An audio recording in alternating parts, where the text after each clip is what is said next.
The Willows by Algernon Blackwood. 1.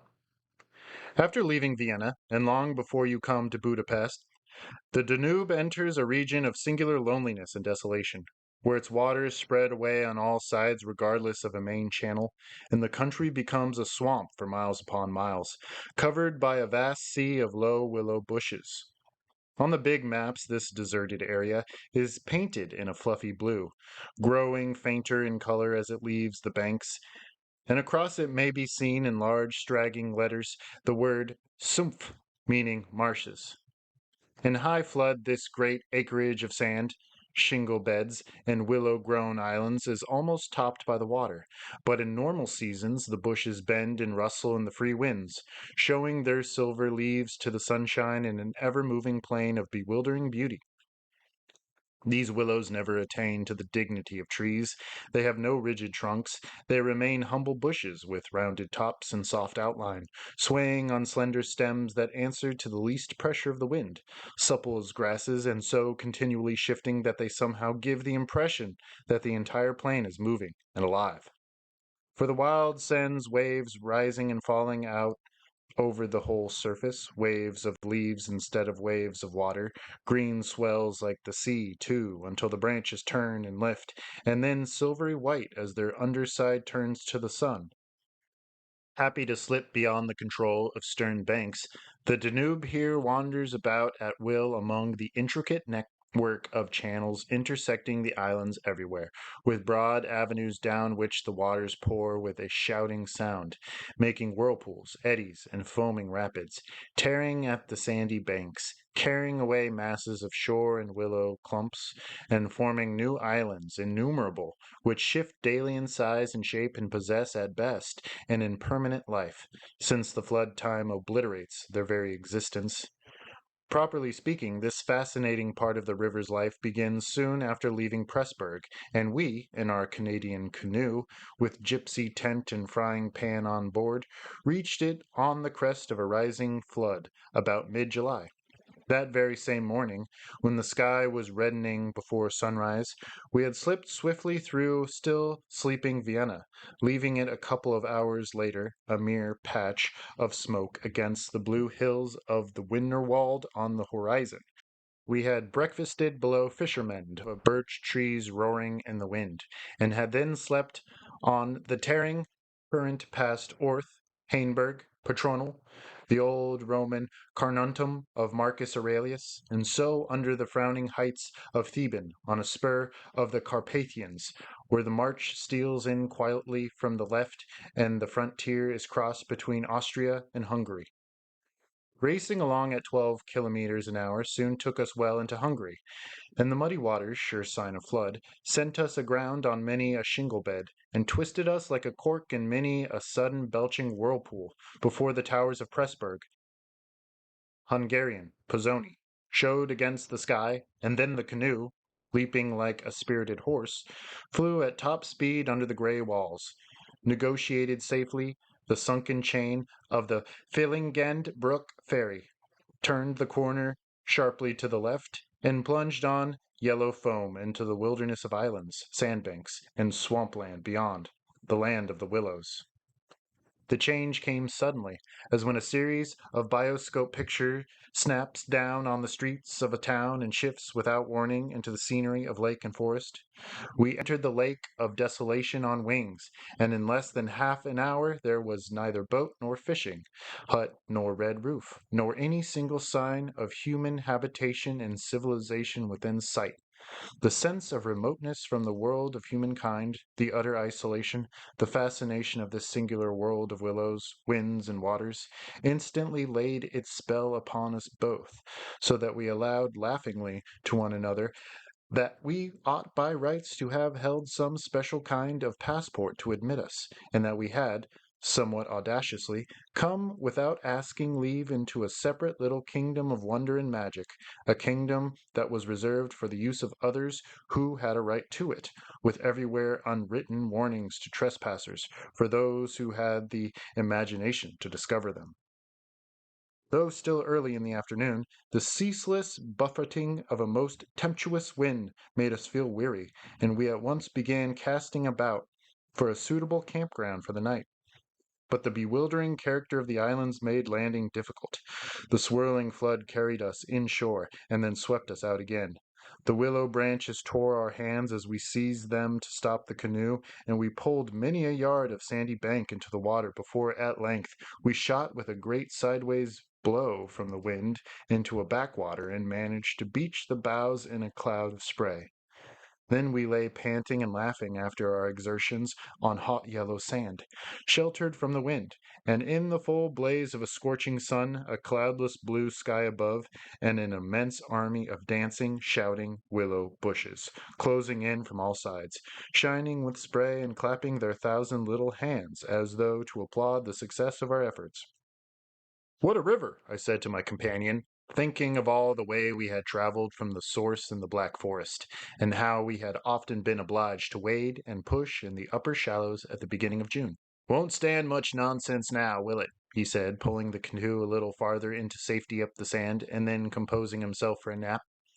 I lay by his side, happy and peaceful in the bath of the elements, water, wind, sand, and the great fire of the sun, thinking of the long journey that lay behind us, and of the great stretch before us to the Black Sea, and how lucky I was to have such a delightful and charming traveling companion as my friend, the Swede.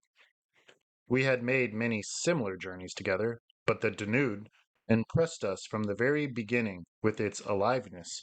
From its tiny bubbling entry into the world among the pinewood gardens of Donaueschingen until this moment when it began to play the great river game of losing itself among the deserted swamps, unobserved, unrestrained, it had seemed to us like following the growth of some living creature, sleepy at first, but later developing violent desires as it became conscious of its deep soul. It rolled, like some huge fluid being, through all the countries we had passed, holding our little craft on its mighty shoulders, playing roughly with us sometimes, yet always friendly and well-meaning, till at length we had some inevitably to regard it as a great personage. How, indeed, could it be otherwise, since it told us so much of its secret life? At night we heard it singing to the moon as we lay in our tent, uttering that odd, sibilant note peculiar to itself and said to be caused by the rapid tearing of the pebbles along its bed, so great is its hurrying speed. We knew, too, the voice of its gurgling whirlpools, suddenly bubbling up on a surface previously quite calm, the roar of its shallows and swift rapids, its constant, steady, thundering bellow, all mere surface sounds, and that ceaseless tearing of its icy waters at the banks. How it stood up and shouted when the rains fell flat upon its face, and how its laughter roared out when the wind blew upstream and tried to stop its growing speed. We knew all its sounds and voices, its tumblings and foamings, its unnecessary splashing against the bridges, that self-conscious chatter when there were hills to look on, the affected dignity of its speech when it passed through the little towns, far too important to laugh, and all these faint, sweet whisperings when the sun caught it in some slow curve and poured down upon it till the steam rose. It was full of tricks, too, in its early life because the great world knew it. There were places in the upper reaches among the Swabian forests when yet the first whispers of its destiny had not reached it, where it elected to disappear through holes in the ground, to appear again on the other side of the porous limestone hills and start a new river with another name, leaving, too, so little water in its own bed that we had to climb out and wade and push the canoe through miles of shallows. And a chief pleasure, in those early days of its irresponsible youth, was to lie low, like Brer Fox, just before the little turbulent tributaries came to join it from the Alps, and to refuse to acknowledge them when in, but to run for miles side by side, the dividing line well marked, the very levels different, the Danube utterly declining, to recognize the newcomer. Below Passau, however, it gave up this particular trick, for there the inn comes in with a thundering power impossible to ignore, and so pushes and includes the parent river that there is hardly room for them in the long twisting gorge that follows, and the Danube is shoved this way and that against the cliffs, and forced to hurry itself with great waves and much dashing to and fro in order to get through in time. And during the fight our canoe slipped down from its shoulder to its breast, and had the time of its life among the struggling waves. But the inn taught the old river a lesson, and after Passau it no longer pretended to ignore new arrivals. This was many days back, of course, and since then we had come to know other aspects of the great creature, and across the Bavarian wheat plain of Stabing she wandered so slowly under the blazing June sun that we could well imagine only the surface inches were water, while below there moved, concealed as if by a silken mantle, a whole army of Undines passing silently and unseen down to the sea, and very leisurely too, lest they be discovered. Much, too, we forgave her because of her friendliness to the birds and animals that haunted the shores. Cormorants lined the banks in lonely places in rows like short black palings. Gray crows crowded the shingle beds. Storks stood fishing in the vistas of shallower water that opened up between the islands, and hawks, swans, and marsh birds of all sorts filled the air with glinting wings and singing, petulant cries. It was impossible to feel annoyed with the river's vagaries after seeing a deer leap with a splash into the water at sunrise and swim past the bows of the canoe, and often we saw fawns peering at us from the undergrowth, or look straight into a brown eye of a stag as we charged full tilt round a corner and entered another reach of the river. Foxes, too, everywhere, tripping daintily among the driftwood and disappearing so suddenly that it was impossible to see how they managed it. But now, after leaving Pressburg, everything changed a little, and the Danube became more serious. It ceased trifling. It was halfway to the Black Sea, within scenting distance almost of other, stranger countries where no tricks would be permitted or understood. It became suddenly grown up, and claimed our respect and even our awe. It broke out, for one thing, 100 kilometers farther down, and for canoe there were no indications which one was intended to be followed. "If you take a side channel," said the Hungarian officer we met in the Pressburg shop while buying provisions, "you may find yourselves, when the flood subsides, 40 miles from anywhere, high and dry, and you may easily starve. There are no people, no farms, no fishermen. I warn you not to continue. The river, too, is still rising, and this wind will increase." The rising river did not alarm us in the least, but the matter of being left high and dry by a sudden subsidence of the water might be serious, and we had consequently laid in an extra stock of provisions. For the rest, the officer's prophecy held true, and the wind, blowing down a perfectly clear sky, increased steadily till it reached the dignity of a westerly gale. It was earlier than usual when we camped, for the sun was a good hour or two from the horizon, and leaving my friend still asleep on the hot sand, I wandered about in desultory examination of our hotel. The island, I found, was less than an acre in extent, a mere sandy bank standing some 2 or 3 feet above the level of the river. The far end was covered with flying spray, which the tremendous wind drove off the crests of the broken waves. It was triangular in shape, with the apex upstream. I stood there for several minutes, watching the impetuous crimson flood bearing down with a shouting roar, dashing in waves against the ink as though to sweep it bodily away, and then swirling by in two foaming streams on either side. The ground seemed to shake with the shock and rush, while the furious movement of the willow bushes as the wind poured over them increased the curious illusion that the island itself actually moved. Above, for a mile or two, I could see the great river descending upon me. It was like looking up the slope of a sliding hill, white with foam, and leaping up everywhere to show itself to the sun. The rest of the island was too thickly grown with willows to make walking pleasant, but I made the tour nevertheless. From the lower end the light, of course, changed, and the river looked dark and angry. Only the backs of the flying waves were visible, streaked with foam, and pushed forcibly by the great puffs of wind that fell upon them from behind. For a short mile it was visible, pouring in and out among the islands, and then disappearing with a huge sweep into the willows, which closed about it like a herd of monstrous antediluvian creatures crowding down to drink. They made me think of gigantic sponge-like growths that sucked the river up into themselves. They caused it to vanish from sight.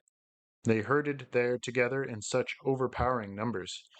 Altogether, it was an impressive scene, with its utter loneliness, its bizarre suggestion, and as I gazed long and curiously, a singular emotion began to stir somewhere in the depths of me. Midway in my delight of the wild beauty, there crept unbidden and unexplained a curious feeling of almost of alarm. A rising river perhaps always suggests something of the ominous. Many of the little islands I saw before me would probably have been swept away by the morning. This restless, thundering flood of water touched the sense of awe. Yet I was aware that my uneasiness lay deeper far than the emotions of awe and wonder. It was not that I felt, nor had it directly to do with the power of the driving wind, this shouting hurricane that might almost carry up a few acres of willows into the air and scatter them like so much chaff over the landscape. The wind was simply enjoying itself, for nothing rose out of the flat landscape to stop it, and I was conscious of sharing its great game with a kind of pleasurable excitement. Yet this novel emotion had nothing to do with the wind. Indeed, so vague was the sense of distress I experienced that it was impossible to trace it to its source and deal with it accordingly, though I was aware, somehow, that it had to do with my realization of our utter insignificance before this unrestrained power of the elements about me. The huge grown river had something to do with it, too, a vague, unpleasant idea that we had somehow trifled with these great elemental forces, in whose power we lay helpless every hour of the day and night. For here, indeed, they were gigantically at play together, and the sight appealed to the imagination. But my emotion, so far as I could understand it, seemed to attach itself more particularly to the willow bushes, to these acres and acres of willows crowding, so thickly growing there, swarming everywhere the eye could reach, pressing upon the river as though to suffocate it, standing in dense array mile after mile beneath the sky, watching, waiting, listening, and, apart quite from the elements, the willows connected themselves subtly with the malaise, attacking the mind insidiously, somehow, by reason of their vast numbers, and contriving in some way or other to represent to the imagination a new and mighty power, a power, moreover, not altogether friendly to us. Great revelations of nature, of course, never fail to impress in one way or another, and I was no stranger to moods of the kind. Mountains overawe and oceans terrify, while the mystery of great forests exercises a spell peculiarly its own. But all these, at one point or another, somewhere link on intimately with human life and human experience. They stir comprehensible, even if alarming, emotions. They tend on the whole to exalt. With this multitude of willows, however, it was something far different, I felt. Some essence emulated from them that besieged the heart. A sense of awe awakened, true, but of awe touched somewhere by a vague terror. Their serried ranks growing everywhere darker about me as the shadows deepened, moving furiously yet softly in the wind, woke in me the curious and unwelcome suggestion that we had trespassed here upon the borders of an alien world, a world where we were intruders, a world where we were not wanted or invited to remain, where we ran grave risks, perhaps. The feeling, however, though it refused to yield its meaning entirely to analysis, did not at the time trouble me by passing into menace, yet it never left me quite. Even during the very practical business of putting up the tent in a hurricane of wind and building a fire for the stew pot, it remained just enough to bother and perplex, and to rob a most delightful camping ground of a good portion of its charm. To my companion I said nothing, for he was a man I considered devoid of imagination. In the first place, I could never have explained to him what I meant, and in the second, he would have laughed stupidly at me if I had. There was a slight depression in the center of the island, and here we pitched the tent. The surrounding willows broke the wind a bit. "A poor camp," observed the imperturbable Swede, when at last the tent stood upright. "No stones and precious little firewood. I'm for moving on early tomorrow, eh? This sand won't hold anything." But the experience of a collapsing tent at midnight had taught us many devices, and we made the cozy gypsy house as safe as possible, and then set about collecting a store of wood to last till bedtime. Willow bushes dropped no branches, and driftwood was our only source of supply. We hunted the shores pretty thoroughly. Everywhere the banks were crumbling as the rising flood tore at them and carried away great portions with a splash and a gurgle.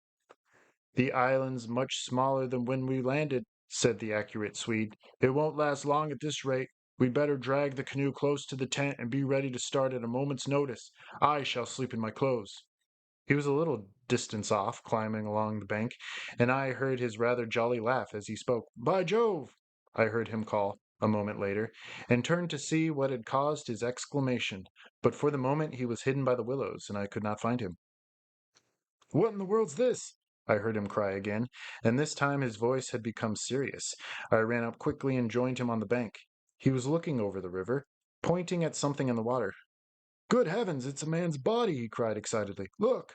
A black thing, turning over and over in the foaming waves, swept rapidly past. It kept disappearing and coming up to the surface again. It was about 20 feet from the shore. Opposite to where we stood, it lurched round and looked straight at us. We saw its eyes reflecting the sunset and gleaming an odd yellow as the body turned over. Then it gave a swift, gulping plunge and dived out of sight in a flash. "An otter, by God!" we exclaimed in the same breath, laughing. It was an otter, alive and out on the hunt, yet it had looked exactly like the body of a drowned man, turning helplessly in the current. Far below it came to the surface once again, and we saw its black skin, wet and shining in the sunlight. Then, too, just as we turned back, our arms full of driftwood, another thing happened to recall us to the river bank. This time it really was a man, and what was more, a man in a boat. Now a small boat on the Danube was an unusual sight at any time, but here in this deserted region, and at flood time, it was so unexpected as to constitute a real event. We stood and stared. Whether it was due to the slanting sunlight or the refraction from the wonderfully illuminated water, I cannot say, but whatever the cause, I found it difficult to focus my sight properly upon the flying apparition. It seemed, however, to be a man standing upright in a sort of flat-bottomed boat, steering with a long oar, and being carried down the opposite shore at a tremendous pace. He apparently was looking across in our direction, but the distance was too great and the light too uncertain for us to make out very plainly what he was about. It seemed to me that he was gesticulating and making signs at us. His voice came across the water to us, shouting something furiously, but the wind drowned it so that no single word was audible. There was something curious about the whole appearance, man, boat, signs, voice, that made an impression on me out of all the proportion of its cause. "He's crossing himself!" I cried. "Look, he's making the sign of the cross!" "I believe you're right," the Swede said, shading his eyes with his hand and watching the man out of sight. He seemed to be gone in a moment, melting away down there into the sea of willows, where the sun caught them in the bend of the river and turned them into a great crimson wall of beauty. Mist, too, had begun to rise, so that the air was hazy. "But what in the world is he doing at nightfall, on this flooded river?" I said, half to myself. "Where is he going at such a time, and what did he mean by his signs and shouting? Do you think he wished to warn us about something?" "He saw our smoke and thought we were spirits, probably," laughed my companion. "These Hungarians believe in all sorts of rubbish. You remember the shopwoman at Pressburg warning us that no one ever landed here because it belonged to some sort of beings outside man's world? I suppose they believe in fairies and elementals, possibly demons too. That peasant in the boat saw people on the island for the first time in his life," he added, after a slight pause, "and it scared him, that's all." The Swede's tone of voice was not convincing, and his manner lacked something that was usually there. I noted the change instantly while he talked, though without being able to label it precisely. "If they had enough imagination," I laughed loudly. I remember trying to make as much noise as I could. "They might well people a place like this with the old gods of antiquity. The Romans must have haunted all this region more or less with their shrines and sacred groves and elemental deities." The subject dropped, and we returned to our stew pot, for my friend was not given to imaginative conversations as a rule. Moreover, just then I remember feeling distinctly glad that he was not imaginative. His stolid, practical nature suddenly seemed to me welcome and comforting. It was an admirable temperament. I felt he could steer down rapids like a red Indian, shoot dangerous bridges and whirlpools better than any white man I ever saw in a canoe. He was a grand fellow for an adventurous trip, a tower of strength when untoward things happened. I looked at his strong face and light curly hair as he staggered along under his pile of driftwood, twice the size of mine, and I experienced a feeling of relief. Yes, I was distinctly glad just then that the Swede was what he was, and that he never made remarks that suggested more than they said. "The river's still rising, though," he added, as if following out some thoughts of his own, and dropping his load with a gasp. "This island will be under water in 2 days if it goes on." I wish the wind would go down, I said. I don't care a fig for the river. The flood, indeed, had no terrors for us. We could get off at 10 minutes' notice, and the more water the better we liked it. It meant an increasing current and the obliteration of the treacherous shingle beds that so often threatened to tear the bottom out of our canoe. Contrary to our expectations, the wind did not go down with the sun. It seemed to increase with the darkness, howling overhead and shaking the willows round us like straws. Curious sounds accompanied it sometimes, like the explosion of heavy guns, and it fell upon the water and the island in great flat blows of immense power. It made me think of the sounds a planet must make, could we only hear it, driving along through space. But the sky kept wholly clear of clouds, and soon after supper the full moon rose up in the east and covered the river and the plain of shouting willows with a light like the day. We lay on the sandy patch beside the fire, smoking, listening to the noises of the night round us, and talking happily of the journey we had already made, and of our plans ahead. The map lay spread in the door of the tent, but the high wind made it hard to study, and presently we lowered the curtain and extinguished the lantern. The firelight was enough to smoke and see each other's faces by, and the sparks flew about overhead like fireworks. A few yards beyond, the river gurgled and hissed, and from time to time a heavy splash announced the falling away of further portions of the bank. Our talk, I noticed, had to do with the faraway scenes and incidents of our first camps in the Black Forest, or of other subjects altogether remote from the present setting, for neither of us spoke of the actual moment more than was necessary, almost as though we had agreed tacitly to avoid discussion of the camp and its incidents. Neither the otter nor the boatman, for instance, received the honor of a single mention, though ordinary these would have furnished discussion for the greater part of the evening. They were, of course, distinct events in such a place. The scarcity of wood made it a business to keep the fire going, for the wind, that drove the smoke in our faces wherever we sat, helped at the same time to make a forced drought. We took it in turn to make foraging expeditions into the darkness, and the quantity of Swede brought back always made me feel that he took an absurdly long time finding it, for the fact was I did not care much about being left alone, and yet it always seemed to be my turn to grub about among the bushes or scramble along the slippery banks in the moonlight. The long day's battle with wind and water, such wind and such water, had tired us both, and an early bed was the obvious program. Yet neither of us made the move for the tent. We lay there, tending the fire, talking in desultory fashion, peering about us into the dense willow bushes, and listening to the thunder of wind and river. The loneliness of the place had entered our very bones, and silence seemed natural, for after a bit the sound of our voices became a trifle unreal and forced. Whispering would have been the fitting mode of communication, I felt, and the human voice, always rather absurd amid the roar of the elements, now carried with it something almost illegitimate. It was like talking out loud in church, or in some place where it was not lawful, perhaps not quite safe, to be overheard. The eeriness of this lonely island, set among a million willows, swept by a hurricane, and surrounded by hurrying deep waters, touched us both, I fancy.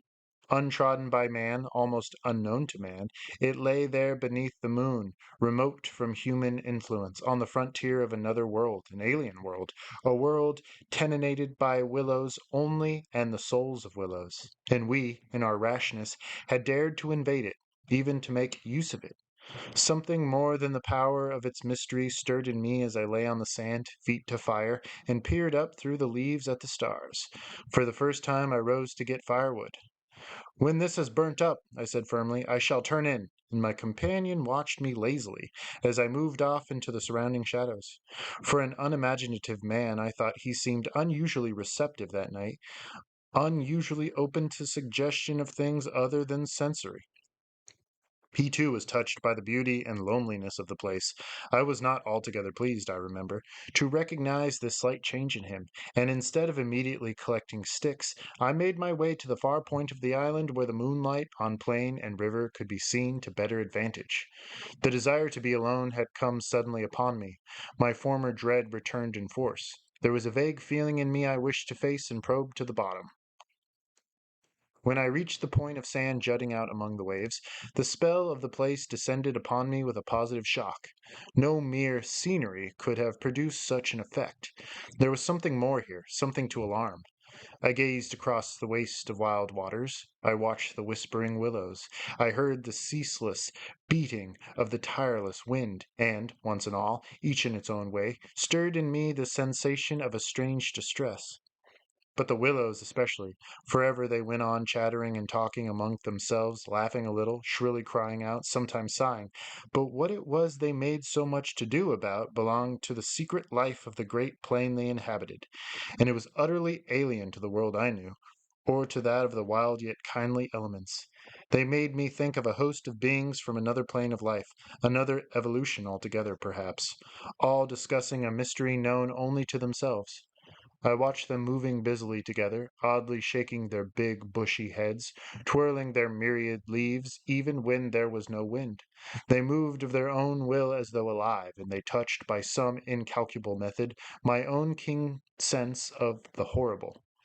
There they stood in the moonlight, like a vast army surrounding our camp, shaking their innumerable silver spears defiantly, formed all ready for an attack. The psychology of places, for some imaginations at least, is very vivid. For the wanderer, especially, camps have their note either of welcome or rejection. At first, it may not always be apparent, because the busy preparations of tent and cooking prevent, but with the first pause, after supper usually, it comes and announces itself. And the note of this willow camp now became unmistakably plain to me. We were interlopers, trespassers. We were not welcomed. The sense of unfamiliarity grew upon me as I stood there watching. We touched the frontier of a region where our presence was resented. For a night's lodging we might perhaps be tolerated, but for a prolonged and inquisitive stay, no, by all gods of the trees and the wilderness, no. We were the first human influences upon this island, and we were not wanted. The willows were against us. Strange thoughts like these, bizarre fancies, born I know not whence, found lodgment in my mind as I stood listening. What, I thought, if, after all, these crouching willows proved to be alive, if suddenly they should rise up like a swarm of living creatures, marshaled by the gods whose territory we had invaded, sweep towards us off the vast swamps, booming overhead in the night, and then settle down? As I looked, it was so easy to imagine they actually moved, crept nearer, retreated a little, huddled together in masses, hostile, waiting for the great wind that should finally start them a-running. I could have sworn their aspect changed a little, and their ranks deepened and pressed more closely together. The melancholy shrill cry of a night bird sounded overhead, and suddenly I nearly lost my balance as the piece of bank I stood upon fell with a great splash into the river, undermined by the flood. I stepped back just in time and went on hunting for firewood again, half laughing at the odd fancies that crowded so thickly into my mind and cast their spell upon me. I recall the Swede's remark about moving on next day, and I was just thinking that I fully agreed with him, when I turned with a start and saw the subject of my thoughts standing immediately in front of me. He was quite close. The roar of the elements had covered his approach. "You've been gone so long," he shouted above the wind. "I thought something must have happened to you." But there was that in his tone and a certain look in his face as well that conveyed to me more than his actual words, and in a flash I understood the real reason for his coming. It was because the spell of the place had entered his soul too, and he did not like being alone. "River's still rising," he cried, pointing to the flood in the moonlight, "and the wind's simply awful." He always said the same things, but it was the cry for companionship that gave the real importance to his words. "Lucky," I cried back. "Our tent's in the hollow. I think it'll hold all right." I added something about the difficulty of finding wood in order to explain my absence, but the wind caught my words and flung them across the river, so that he did not hear, but just looked at me through the branches, nodding his head. "Lucky if we get away without disaster," he shouted, or words to that effect, and I remember feeling half angry with him for putting the thought into words, for it was exactly what I felt myself. There was disaster impending somewhere, and the sense of presentiment lay unpleasantly upon me. We went back to the fire and made a final blaze, poking it up with our feet. We took a last look around, but for the wind the heat would have been unpleasant. I put this thought into words, and I remember my friend's reply struck me oddly, that he would rather have the heat, the ordinary July weather, than this diabolical wind. Everything was snug for the night, the canoe lying turned over beside the tent, with both yellow paddles beneath her, the provision sack hanging from a willow stem, and the washed-up dishes removed to a safe distance from the fire, all ready for the morning meal. We smothered the embers of the fire with sand and then turned in. The flap of the tent door was up, and I saw the branches and the stars in the white moonlight. The shaking willows and the heavy buffeting of the wind against our taut little house were the last things I remembered, as sleep came down and covered all with its soft and delicious forgetfulness. 2. Suddenly I found myself lying awake, peering from my sandy mattress through the door of the tent. I looked at my watch pinned against the canvas and saw by the bright moonlight that it was past 12 o'clock, the threshold of a new day, and I had therefore slept a couple of hours. The Swede was asleep still beside me. The wind howled as before. Something plucked at my heart and made me feel afraid. There was a sense of disturbance. The trees were swaying violently to and fro as the gusts smote them, but our little bit of green canvas lay snugly safe in the hollow, for the wind passed over it without meeting enough resistance to make it vicious. The feeling of disquietude did not pass, however, and I crawled quietly out of the tent to see if our belongings were safe. I moved carefully so as not to waken my companion. A curious excitement was on me. I was halfway out, kneeling on all fours, when my eye first took in that the tops of the bushes opposite, with their moving tracery of leaves, shapes against the sky. I sat back on my haunches and stared. It was incredible, surely, but there, opposite and slightly above me, were shapes of some intermediate sort among the willows in my immediate neighborhood. And as the branches swayed in the wind, they seemed to group themselves about these shapes, forming a series of monstrous outlines that shifted rapidly beneath the moon. Close, about 50 feet in front of me, I saw these things. My first instinct was to waken my companion that he too might see them, but something made me hesitate, the sudden realization, probably, that I should not welcome corroboration, and meanwhile I crouched there staring in amazement with smarting eyes. I was wide awake. I remember saying to myself that I was not dreaming. They first became properly visible, these huge figures just within the tops of the bushes, immense, bronze-colored, moving, and wholly independent of the swaying of the branches. I saw them plainly and noted, now I came to examine them more calmly, that they were very much larger than human, and indeed that something in their appearance proclaimed them to be not human at all. Certainly they were not merely the moving tracery of the branches against the moonlight. They shifted independently. They rose upwards in a continuous stream from earth to sky, vanishing utterly as soon as they reached the dark of the sky. They were interlaced one with another, making a great column, and I saw their limbs and huge bodies melting in and out of each other, forming this serpentine line that bent and swayed and twisted spirally with the contortions of the wind-tossed trees. They were nude, fluid shapes, passing up the bushes, within the leaves almost, rising up in a living column into the heavens. Their faces I never could see. Unceasingly they poured upwards, swaying in great bending curves, with a hue of dull bronze upon their skins. I stared, trying to force every atom of vision from my eyes. For a long time I thought they must every moment disappear and resolve themselves into the movements of the branches and proved to be an optical illusion. I searched everywhere for a proof of reality, when all the while I understood, for the longer I looked, the more certain I became that these figures were real and living, though perhaps not according to the standards that the camera and the biologist would insist upon. Far from feeling fear, I was possessed with a sense of awe and wondered such as I have never known. I seemed to be gazing at the personified elemental forces of this haunted and primeval region. Our intrusion had stirred the powers of the place into activity. It was we who were the cause of the disturbance, and my brain filled to bursting with stories and legends of the spirits and deities of places that have been acknowledged and worshipped by men in all ages of the world's history. But before I could arrive at any possible explanation, something impelled me to go farther out, and I crept forward onto the sand and stood upright. I felt the ground still warm under my bare feet. The wind tore at my hair and face, and the sound of the river burst upon my ears with a sudden roar. These things, I knew, were real, and proved that my senses were acting normally. Yet the figures still rose from earth to heaven, silent, majestically, in a great spiral of grace and strength that overwhelmed me at length, and a genuine deep emotion of worship. I felt that I must fall down and worship, absolutely worship. Perhaps in another minute I might have done so, when a gust of wind swept against me with such force that it blew me sideways, and I nearly stumbled and fell. It seemed to shake the dream violently out of me. At least it gave me another point of view somehow. The figures still remained, still ascended into heaven from the heart of the night. But my reason at last began to assert itself. It must be a subjective experience, I argued, none the less real for that, but still subjective.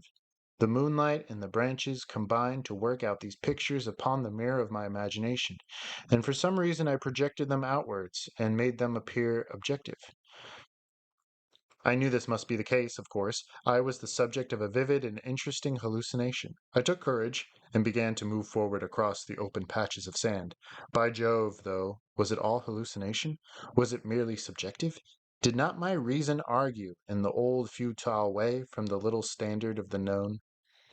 I only know that great column of figures ascended darkly into the sky for what seemed to be a very long period of time, and with a very complete measure of reality, as most men are accustomed to gauge reality.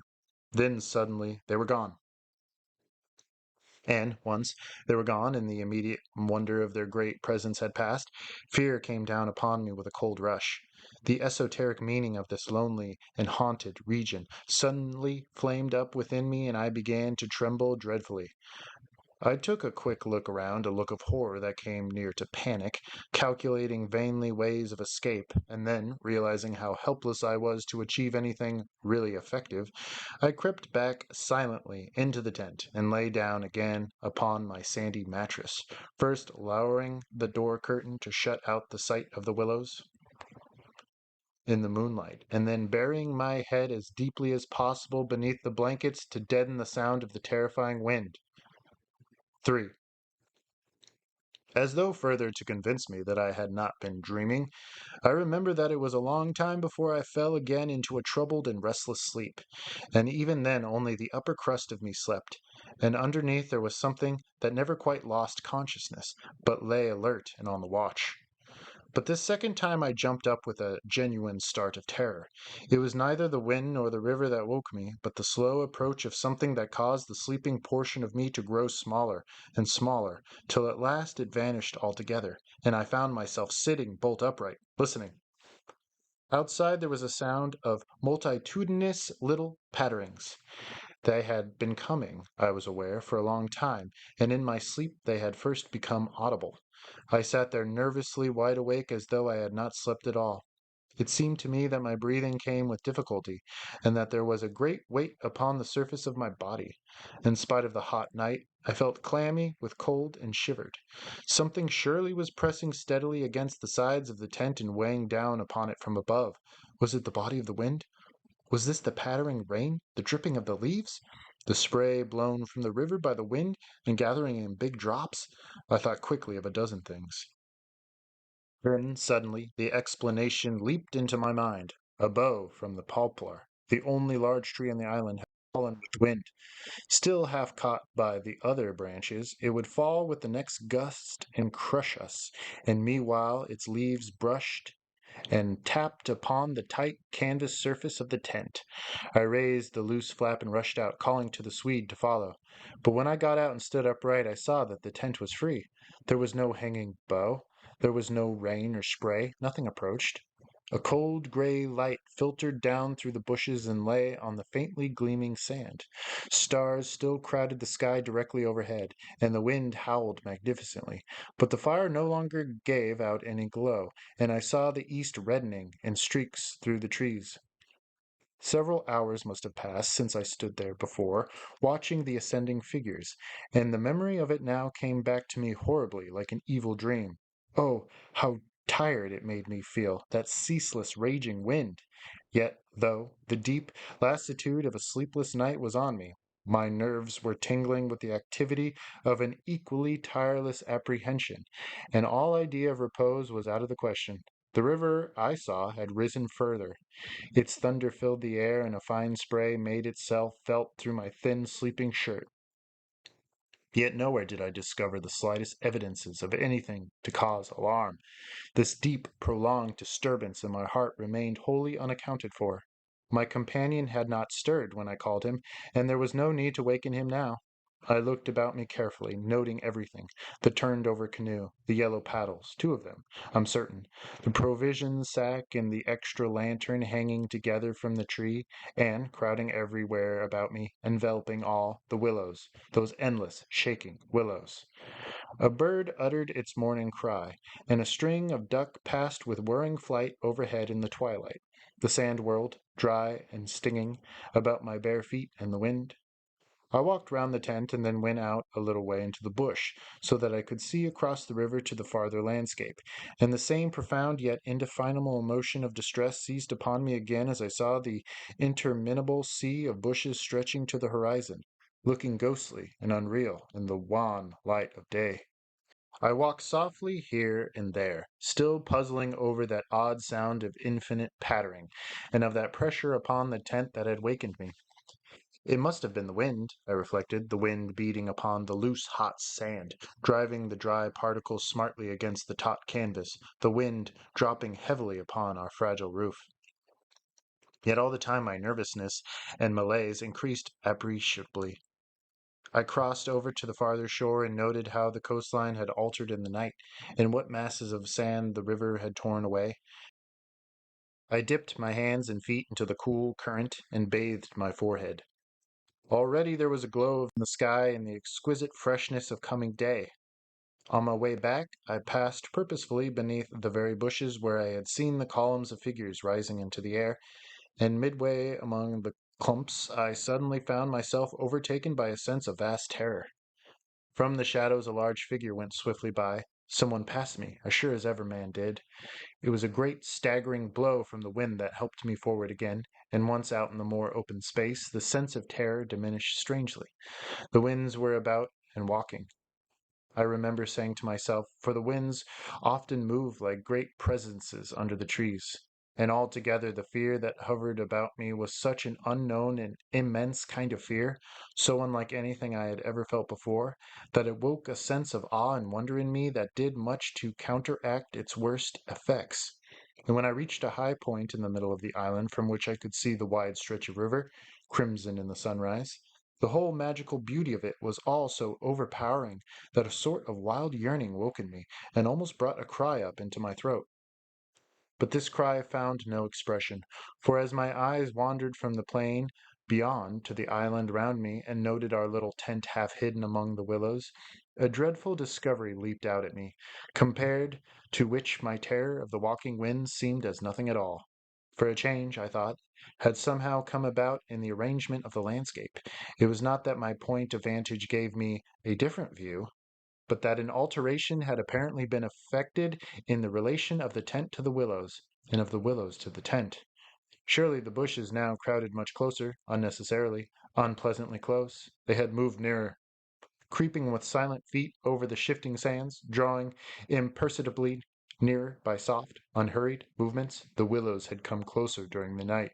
But had the wind moved them, or had they moved of themselves?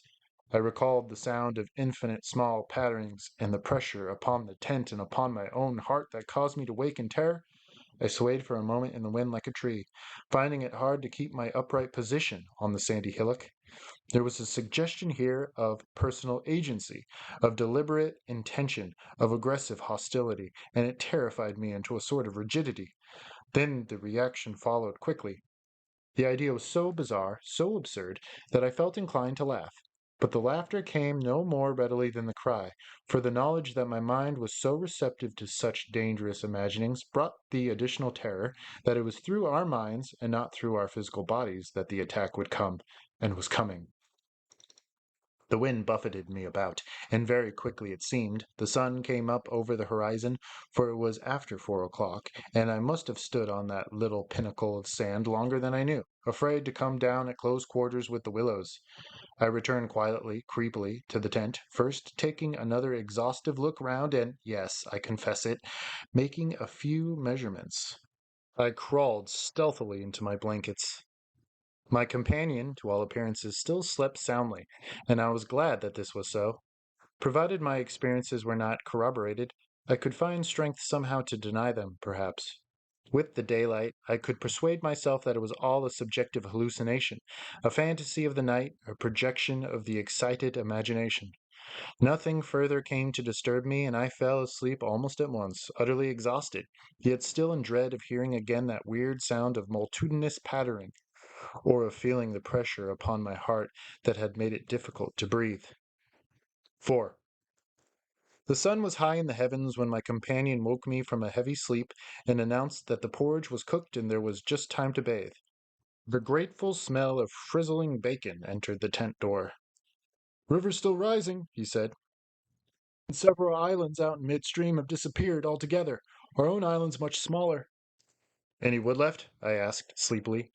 "The wood in the island will finish tomorrow in a dead heat," he laughed, "but there is enough to last us till then." I plunged in from the point of the island, which had indeed altered a lot in size and shape during the night, and was swept down in a moment to the landing place opposite the tent. The water was icy, and the banks flew by like the country from an express train. Bathing under such conditions was an exhilarating operation, and the terror of the night seemed cleansed out of me by a process of evaporation in the brain. The sun was blazing hot. Not a cloud showed itself anywhere. The wind, however, had not abated one little jot. Quite suddenly, then, the implied meaning of the Swede's words flashed across me, showing that he no longer wished to leave post haste and had changed his mind. "Enough to last till tomorrow," he assured. We should stay on the island another night. It struck me as odd. The night before he was so positive the other way. How had the change come about? Great crumblings of the banks occurred at breakfast, with heavy splashings and clouds of spray which the wind brought into our frying pan, and my fellow traveler talked incessantly about the difficulty that the Vienna Pesche steamers must have to find the channel and flood. But the state of his mind interested and impressed me far more than the state of the river or the difficulties of the steamers. He had changed somehow since the evening before. His manner was different, a trifle excited, a trifle shy, with a sort of suspicion about his voice and gestures. I hardly know how to describe it now in cold blood, but at the time I remember being quite certain of one thing, i.e., that he had become frightened. He ate very little breakfast, and for once omitted to smoke his pipe. He had the map spread open beside him, and kept studying its markings. "We'd better get off sharp in an hour," I said presently, feeling for an opening that must bring him indirectly to a partial confession at any rate. The answer puzzled me uncomfortably. "Rather, if they'll let us." "Who'll let us? The elements?" I asked quickly, with affected indifference. "The power of this awful place, whoever they are," he replied, keeping his eyes on the map. "The gods are here, if they are anywhere at all in the world." "The elements are always the true immortals," I replied, laughing, as naturally as I could manage, yet knowing quite well that my face reflected my true feelings when he looked up gravely at me and spoke across the smoke. "We shall be fortunate if we get away without further disaster." This was exactly what I had dreaded, and I screwed myself up to the point of the direct question. It was like agreeing to allow the dentist to extract the tooth. It had to come, anyhow, in the long run, and the rest was all pretense. "Further disaster? Why, what's happened?" "For one thing, the steering paddle's gone," he said quietly. "The steering paddle gone?" I repeated, greatly excited, for this was our rudder, and the Danube and flood without a rudder was suicide. "But what—" "And there's a tear in the bottom of the canoe," he added, with a genuine little tremor in his voice.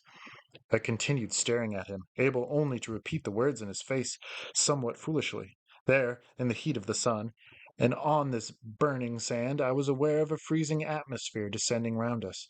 I got up to follow him, for he merely nodded his head gravely and led the way towards the tent a few yards on the other side of the fireplace. The canoe still lay there as I had last seen her in the night, ribs uppermost, the paddles, or rather the paddle, on the sand beside her. "There's only one," he said, stooping to pick it up, "and here's the rent in the baseboard." It was on the tip of my tongue to tell him that I had clearly noticed two paddles a few hours before, but a second impulse made me think better of it, and I said nothing. I approached to see. There was a long, finely made tear in the bottom of the canoe where a little slither of wood had been neatly taken clean out. It looked as if the tooth of a sharp rock or snag had eaten down her length. An investigation showed that the hole went through. Had we launched out in her without observing it, we most inevitably have floundered. At first, the water would have made the wood swell so as to close the hole, but once out in midstream, the water must have poured in, and the canoe, never more than 2 inches above the surface, would have filled and sunk very rapidly. There, you see, an attempt to prepare a victim for the sacrifice, I heard him saying, more to himself than to me. 2 victims, rather, he added as he bent over and ran his fingers along the slit. I began to whistle, a thing I always do unconsciously when utterly nonplussed, and purposefully paid no attention to his words. I was determined to consider them foolish. It wasn't there last night, he said presently, straightening up and looking anywhere but at me. We must have scratched her in landing, of course. I stopped whistling to say, the stones are very sharp. I stopped abruptly, for at that moment he met my eye squarely. I knew just as well as he did how impossible my explanation was. There were no stones to begin with. And then there's this to explain, too, he added quietly, handing me the paddle and pointing to the blade. A new and curious emotion spread freezingly over me as I took and examined it. The blade was scraped down all over, beautifully scraped, as though someone had sandpapered it with care, making it so thin that the first vigorous stroke must have snapped it off at the elbow. One of us walked in his sleep and did this thing, I said feebly, or it has been filed by the constant stream of sand particles blown against it by the wind, perhaps. Ah, said the Swede, turning away, laughing a little, you can explain everything. The same wind that caught the steering paddle and flung it so near the bank that it fell in with the next lump that crumbled, I called out after him, absolutely determined to find an explanation for everything he showed me. I see, he shouted back, turning his head to look at me before disappearing among the willow bushes. Once alone with these perplexing evidences of personal agency, I think my first thought took the form of one of us must have done this thing, and it certainly was not I. But my second thought decided how impossible it was to suppose, under all the circumstances, that either of us had done it, that my companion, the trusted friend of a dozen similar expeditions, could have knowingly had a hand in it, was a suggestion not to be entertained for a moment. Equally absurd seemed the explanation that this imperturbable and densely practical nature had suddenly become insane, and was busied with insane purposes. Yet the fact remained that what disturbed me most, and kept my fear actively alive even in this blaze of sunshine and wild beauty, was the clear certainty that some curious alteration had come about in his mind, that he was nervous, timid, suspicious, aware of goings-on he did not speak about, watching a series of secret and hitherto unmentionable events, waiting, in a word, for a climax that he expected, and I thought, expected very soon. This grew up in my mind intuitively. I hardly knew how. I made a hurried examination of the tent and its surroundings, but the measurements of the night remained the same. There were deep hollows formed in the sand, I now noticed for the first time, basin-shaped and of various depths and sizes, varying from that of a teacup to a large bowl. The wind, no doubt, was responsible for these miniature craters, just as it was for lifting the paddle and tossing it towards the water. The rent in the canoe was the only thing that seemed quite inexplicable, and, after all, it was conceivable that a sharp point had caught it when we landed. The examination I made of the shore did not this theory, but all the same I clung to it with that diminishing portion of my intelligence which I call my reason. An explanation of some kind was an absolute necessity, just as some working explanation of the universe is necessary, however absurd, to the happiness of every individual who seeks to do his duty in the world and face the problems of life. The simile seemed to me at the time an exact parallel. I at once set the pitch melting, and presently the Swede joined me at the work, though under the best conditions in the world. The canoe could not be safe for traveling till the following day. I drew his attention casually to the hollows in the sand. Yes, he said, I know. They're all over the island, but you can explain them, no doubt. Wind, of course, I answered without hesitation. Have you never watched those little whirlwinds in the street that twist and twirl everywhere in a circle? This sand's loose enough to yield, that's all. He made no reply, and we worked on in silence for a bit. I watched him surreptitiously all the time, and I had an idea he was watching me. He seemed, too, to be always listening and attentively to something I could not hear, or perhaps for something that he expected to hear, for he kept turning about and staring into the bushes, and up into the sky, and out across the water, where it was visible through the openings among the willows. Sometimes he even put his hand to his ear and held it there for several minutes. He said nothing to me, however, about it, and I asked no questions. And, meanwhile, as he mended that torn canoe with the skill and address of a red Indian, I was glad to notice his absorption in his work, for there was a vague dread in my heart that he would speak of the changed aspect of the willows. And, if he had noticed that, my imagination could no longer be held a sufficient explanation of it. At length, after a long pause, he began to talk. Queer thing, he added in a hurried sort of voice, as though he wanted to say something and get it over. Queer thing, I mean, about that otter last night. I had expected something so totally different that he caught me with surprise, and I looked up sharply. Shows how lonely this place is. Otters are awfully shy things. I don't mean that, of course, he interrupted. I mean, did you think it really was an otter? What else? In the name of heaven, what else? You know, I saw it before you did, and at first it seemed so much bigger than an otter. The sunset, as you looked upstream, magnified it, or something, I replied. He looked at me absently a moment, as though his mind were busy with other thoughts. It had such extraordinary yellow eyes, he went on, half to himself. That was the sun, too, I laughed, a trifle boisterously. I suppose you'll wonder next if that fellow in the boat. I suddenly decided not to finish the sentence. He was in the act again of listening, turning his head to the wind, and something in the expression of his face made me halt. The subject dropped, and we went on with our caulking. Apparently he had not noticed my unfinished sentence. 5 minutes later, however, he looked at me across the canoe, the smoking pitch in his hand, his face exceedingly grave. I did rather wonder, if you want to know, he said slowly, what that thing in the boat was. I remember thinking at the time it was not a man. The whole business seemed to rise quite suddenly out of the water. I laughed again boisterously in his face, but this time there was impatience and a strain of anger, too, in my feeling. Look here now, I cried. This place is quite queer enough without going on out of our way to imagine things. The boat was an ordinary boat, and the man in it was an ordinary man, and they were both going downstream as fast as they could lick. And that otter was an otter, so let's play the fool about it. He looked steadily at me with the same grave expression. He was not in the least annoyed. I took courage from his silence. And for heaven's sake, I went on, don't keep pretending you hear things, because it only gives me the jumps, and there's nothing to hear but the river and this cursed old thundering wind. You fool, he answered in a low, shocked voice. You utter fool. That's just the way all victims talk. As if you didn't understand just as well as I do. He sneered, with scorn in his voice and a sort of resignation. The best thing you can do is to keep quiet and hold your mind as firm as possible. This feeble attempt at self-deception only makes the truth harder when you're forced to meet it. My little effort was over, and I found nothing more to say, for I knew quite well his words were true, and that I was the fool, not he. Up to a certain stage in the adventure he kept ahead of me easily, and I think I felt annoyed to be out of it. To be thus proved less psychic, less sensitive than himself to these extraordinary happenings, and half ignorant all the time of what was going on under my very nose. He knew from the very beginning, apparently, but at the moment I wholly missed the point of his words about the necessity of there being a victim, and that we ourselves were destined to satisfy the want. I dropped all pretense thenceforth, but thenceforward, likewise, my fear increased steadily to the climax. But you're quite right about one thing, he added, before the subject passed, and that is that we're wiser not to talk about it, or even to think about it, because what one thinks finds expression in words, and what one says happens.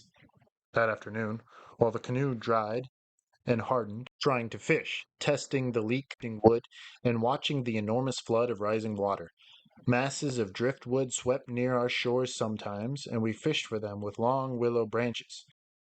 The island grew perceptibly smaller as the banks were torn away with great golden splashes. The weather kept brilliantly fine till about 4 o'clock, and then for the first time for 3 days the wind showed signs of abating. Clouds began to gather in the southwest, spreading thence slowly over the sky. This lessening of the wind came as a great relief, for the incessant roaring, banging, and thundering had irritated our nerves. Yet the silence that came about 5 o'clock with its sudden cessation was in a manner quite as impressive. The booming of the river had everything its own way then. It filled the air with deep murmurs, more musical than the wind noises, but infinitely more monotonous. The wind held many notes, rising, falling, always beating out some sort of great elemental tune, whereas the river's song lay between 3 notes at most, dull pedal notes that held a lugubrious quality foreign to the wind, and somehow seemed to me, in my then nervous state, to sound wonderfully well the music of doom. It was extraordinary, too, how the withdrawal suddenly of bright sunlight took everything out of the landscape that made for cheerfulness, and since this particular landscape had already managed to convey the suggestion of something sinister, the change of course was all the more unwelcome and noticeable. For me, I know, the darkening outlook became distinctly more alarming, and I found myself more than once calculating how soon after sunset the full moon would get up in the east, and whether the gathering clouds would greatly interfere with her lighting of the little island. With this general hush of the wind, though it still indulged in occasional brief gusts, the river seemed to me to grow blacker, the willows to stand more densely together. The latter, too, kept up a sort of independent movement of their own, rustling among themselves when no wind stirred, and shaking oddly from the roots upwards. When common objects in this way became charged with the suggestion of horror, they stimulate the imagination far more than things of unusual appearance. And these bushes, crowding huddled about us, assumed for me in the darkness a bizarre grotesquerie of appearance that lent to them somehow the aspect of purposeful and living creatures. Their very ordinariness, I felt, masked what was malignant and hostile to us. The forces of the region grew nearer with the coming of night. They were focusing upon our island, and more particularly upon ourselves. For thus, somehow, in the terms of the imagination, did my really indescribable sensations in this extraordinary place present themselves. I had slept a good deal in the early afternoon, and had thus recovered somewhat from the exhaustion of a disturbed night, but this only served apparently to render me more susceptible than before to the obsessing spell of the haunting. I fought against it, laughing at my feelings as absurd and childish, with very obvious physiological explanations. Yet, in spite of every effort, they gained in strength upon me so that I dreaded the night as a child lost in a forest must dread the approach of darkness. The canoe we had carefully covered with a waterproof sheet during the day, and the one remaining paddle had been securely tied by the Swede to the base of a tree, lest the wind should rob us of that too. From 5 o'clock onwards I busied myself with the stew pot and preparations for dinner, it being my turn to cook that night. We had potatoes, onions, bits of bacon fat to add flavor, and a general thick residue from former stews at the bottom of the pot, with black bread broken up into the result was most excellent, and it was followed by a stew of plums with sugar and a brew of strong tea with dried milk. A good pile of wood lay close at hand, and the absence of wind made my duties easy. My companion sat lazily watching me, dividing his attentions between cleansing his pipe and giving useless advice, an admitted privilege of the off-duty man. Been very quiet all the afternoon, engaged in strengthening the tent ropes and fishing for driftwood while I slept. No more talk about undesirable things had passed between us, and I think his only remarks had to do with the gradual destruction of the island, which he declared was now fully a third smaller than when we first landed. The pot had just begun to bubble when I heard his voice calling to me from the bank, where he had wandered away without my noticing. I ran up. "Come and listen," he said, "and see what you make of it." He held his hand cupwise to his ear, as so often before. "Now, do you hear anything?" he asked, watching me curiously. We stood there, listening attentively together. At first I heard only the deep note of the water and the hissing rising from its turbulent surface. The willows, for once, were motionless and silent. Then a sound began to reach my ears faintly, a peculiar sound, something like the humming of a distant gong. It seemed to come across to us in the darkness from the waste of swamps and willows opposite. It was repeated at regular intervals, but it was certainly neither the sound of a bell nor the hooting of a distant steamer. I can liken it to nothing so much as to the sound of an immense gong, suspended far up into the sky, repeating incessantly its muffled metallic note, soft and musical, as it was repeatedly struck. My heart quickened as I listened. I've heard it all day, said my companion. While you slept this afternoon, it came all round the island. I hunted down, but could never get near enough to see, to localize it correctly. Sometimes it was overhead, and sometimes it seemed under the water. Once or twice, too, I could have sworn it was not outside at all, but within myself, the way a sound in the fourth dimension is supposed to come. I was too much puzzled to pay much attention to his words. I listened carefully, striving to associate it with any known familiar sound I could think of, but without success. It changed in direction, too, coming nearer, and then sinking utterly away into remote distance. I cannot say that it was ominous in quality, because to me it seemed distinctly musical. Yet I must admit it set going a distressing feeling that made me wish I had never heard it. The wind blowing in those sand funnels, I said, determined to find an explanation. Or the bushes rubbing together after the storm, perhaps. It comes off the whole swamp, my friend answered. It comes from everywhere at once. He ignored my explanations. It comes from the willow bushes somehow.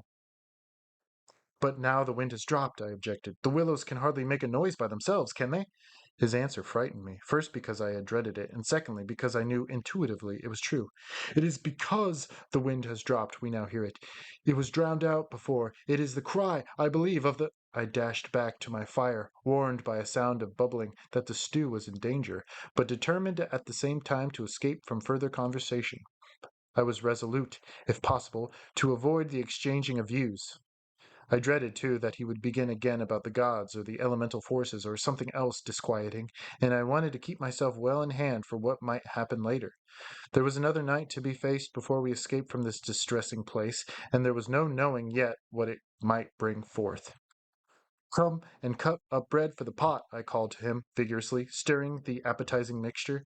That stew pot held sanity for us both, and the thought made me laugh. He came over slowly and took the provision sack from the tree, fumbling in its mysterious depths, and then emptying the entire contents upon the ground sheet at his feet. Hurry up, I cried. It's boiling. The Swede burst out into a roar of laughter that startled me. It was forced laughter, not artificial exactly, but mirthless. There's nothing here, he shouted, holding his sides. Bread, I mean. It's gone. There is no bread. They've taken it. I dropped the long spoon and ran up. Everything the sack had contained lay upon the ground sheet, but there was no loaf. The whole dead weight of my growing fear fell upon me and shook me. Then I burst out laughing, too. It was the only thing to do, and the sound of my own laughter also made me understand this. The strain of psychical pressure cost it, this explosion of unnatural laughter in both of us. It was an effort of repressed forces to seek relief. It was a temporary safety valve, and with both of us it ceased quite suddenly. How criminally stupid of me, I cried, still determined to be consistent and find an explanation. I clean forgot to buy a loaf at Pressburg. That chattering woman put everything out of my head, and I must have left it lying on the counter, or the oatmeal, too, is much less than it was this morning, the Swede interrupted. Why in the world need he draw attention to it? I thought angrily. There's enough for tomorrow, I said, stirring vigorously, and we can get lots more at Conbrun or Gran. In 24 hours we shall be miles from here. I hope so, to God, he muttered, putting the things back into the sack. Unless we're claimed first as victims for the sacrifice, he added with a foolish laugh. He dragged the sack into the tent for safety's sake, I suppose, and I heard him mumbling on to himself, but so indistinctly that it seemed quite natural for me to ignore his words. Our meal was beyond question a gloomy one, and we ate it almost in silence, avoiding one another's eyes and keeping the fire bright. Then we washed up and prepared for the night, and once smoking, our minds unoccupied with any definite duties, the apprehension I had felt all day long became more and more acute. It was not then active fear, I think, but the very vagueness of its origin distressed me far more than if I had been able to tick it and face it squarely. The curious sound I have likened to the note of a gong became now almost incessant, and filled the stillness of the night with a faint, continuous ringing rather than a series of distinct notes. At one time it was behind, and at another time it was in front of us. Sometimes I fancied it came from the bushes on our left, and then again from the clumps on our right. More often it hovered directly overhead like the whirring of wings. It was really everywhere at once, behind, in front, at our sides, and over our heads, completely surrounding us. The sound really defies description, but nothing within my knowledge is like that ceaseless muffling, humming, rising off the deserted world of swamps and willows. We sat smoking in comparative silence, the strain growing every minute greater. The worst feature of the situation seemed to me that we did not know what to expect and could therefore make no sort of preparation by way of defense. We could anticipate nothing. My explanations made in the sunshine, moreover, now came to haunt me with their foolish and wholly unsatisfactory nature, and it was more and more clear to me that some kind of plain talk with my companion was inevitable, whether I liked it or not. After all, we had to spend the night together and to sleep in the same tent side by side. I saw that I could not get along much longer without the support of his mind, and for that, of course, plain talk was imperative. As long as possible, however, I postponed this little climax and tried to ignore or laugh at the occasional sentences he flung into the emptiness. Some of these sentences, moreover, were confoundedly disquieting to me, coming as they did to corroborate much that I felt myself, corroboration, too, which made it so much more convincing from a totally different point of view. He composed such curious sentences, and hurled them at me in such an inconsequential sort of way, as though his main line of thought was secret to himself, and these fragments were the bits he found it impossible to digest. He got rid of them by uttering them. Speech relieved him. It was like being sick. "There are things about us, I'm sure, that make for disorder, disintegration, destruction, our destruction," he said once, while the fire blazed between us. "We've strayed out of a safe line somewhere." And another time, when the gong sounds had become nearer, ringing much louder than before, and directly over our heads, he said, as though talking to himself, "I don't think a phonograph would show any record of that. The sound doesn't come to me by the ears at all. The vibrations reach me in another manner altogether, and seem to be within me, which is precisely how a fourth dimension sound might be supposed to make itself heard." I purposely made no reply to this, but I sat up a little closer to the fire and peered around me into the darkness. The clouds were massed all over the sky, and no trace of moonlight came through. Very still, too, everything was, so that the river and the frogs had things all their own way. "It has that about it," he went on, "which is utterly out of common experience. It is unknown. Only one thing describes it really. It is a non-human sound. I mean a sound outside humanity." Having rid himself of this indigestible morsel, he lay quiet for a time, but he had so admirably expressed my own feeling that it was a relief to have the thought out, and to have confined it, by the limitation of words, from dangerous wandering to and fro in the mind. The solitude of that Danube camping place, can I ever forget it? The feeling of being utterly alone on an empty planet. My thoughts ran incessantly upon cities and the haunts of men. I would have given my soul, as the saying is, for the feel of those Bavarian villages we had passed through by the score, for the normal human commonplaces, peasants drinking beer, tables beneath the trees, hot sunshine, and a ruined castle on the rocks behind the red-roofed church. Even the tourists would have been welcome. Yet what I felt of dread was no ordinary ghostly fear. It was infinitely greater, stranger, and seemed to arise from some dim, ancestral sense of terror more profoundly disturbing than anything I had known or dreamed of. We had strayed, as the Swede put it, into some region or some sort of conditions where the risks were great, yet unintelligible to us, where the frontiers of some unknown world lay close about us. It was a spot held by the dwellers in some outer space, a sort of peephole whence they could spy upon the earth, themselves unseen, a point where the veil between had worn a little thin. As the final result of too long a sojourn here, we should be carried over the border and deprived of what we called our lives, yet by mental, not physical processes. In that sense, as he said, we should be the victims of our adventure, a sacrifice. It took us in different fashion, each according to the measure of his sensitiveness and powers of resistance. I translated it vaguely into a personification of the mightily disturbed elements, investing them with the horror of a deliberate and maleficent purpose, resentful of the audacious intrusion into their breeding place, whereas my friend threw it into the unoriginal form at first of a trespass on some ancient shrine, some place where the old gods still held sway, where the emotional forces of former worshippers still clung, and the ancestral portion of him yielded to the old pagan spell. At any rate, here was a place unpolluted by men, kept clean by the winds from coarsening human influences, a place where spiritual agencies were within reach and aggressive. Never before or since had I been so attacked by indescribable suggestions of a beyond region, of another scheme of life, another evolution not parallel to the human. And in the end, our minds would succumb under the weight of the awful spell, and we should be drawn across the frontier into their world. Small things testified to this amazing influence of the place, and now, in the silence round the fire, they allowed themselves to be noted by the mind. The very atmosphere had proved itself a magnifying medium to distort every indication. The otter rolling in the current, the hurrying boatmen marking signs, the shifting willows, once and all had been robbed of its natural character and revealed in something of its other aspect, as it existed across the border in that other region. And this changed aspect I felt was new not merely to me, but to the race. The whole experience whose verge we touched was unknown to humanity at all. It was a new order of experience, and in the true sense of the word, unearthly. It's the deliberate, calculating purpose that reduces one's to zero, Swede said suddenly, as if he had been actually following my thoughts. Otherwise, imagination might count for much, but the paddle, the canoe, the lessening food. Haven't I explained all that once? I interrupted viciously. You have, he answered dryly. You have indeed. He made other remarks, too, as usual, about what he called the plain determination to provide a victim. But having now arranged my thoughts better, I recognized that this was simply the cry of his frightened soul against the knowledge that he was being attacked in a vital part, and that he would be somehow taken or destroyed.